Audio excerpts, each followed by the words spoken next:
This is the VOA Special English Education Report. College enrollment has reached an all-time high in the United States.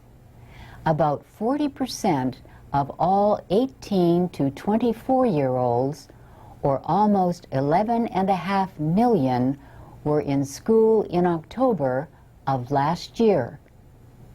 A new report says both numbers are record highs. Richard Fry at the Pew Research Center points to a number of reasons. He says the number of young adults who have finished high school is also now at a record all-time high. Almost 85% of America's young adults have finished high school.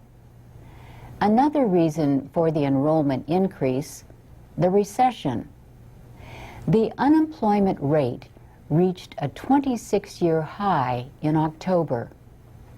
The economic downturn has hit young adults especially hard. Richard Fry says their job-holding rate is almost at the lowest point in nearly 50 years. In a poor job market, many people turn to higher education, especially at two-year colleges. These schools, known as community colleges, have had the greatest enrollment increase. They offer professional training and cost a lot less than programs at four-year programs. But experts say the recession has not cut enrollment in four-year programs, even with their higher costs. The Chronicle of Higher Education says at least 58 private colleges now charge $50,000 or more a year.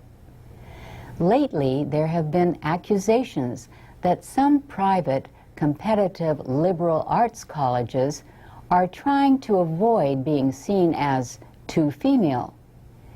Critics say that as a result, these schools are discriminating against women and admitting less qualified men. In August, the United States Commission on Civil Rights opened an investigation. Spokeswoman Lenore Ostrowski says the purpose is to identify if discrimination is taking place in schools. But she adds that there may be lots of reasons why more women apply to colleges and why colleges admit more women.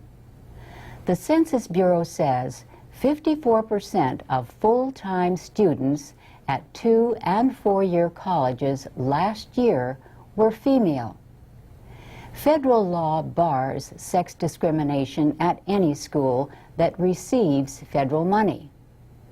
Most schools do in one way or another. However, the law does not bar sex discrimination in admissions at private undergraduate schools, only public ones. The Commission does not have enforcement powers, but it can suggest changes in the law. A report could take 6 months to a year. And that's the VOA Special English Education Report.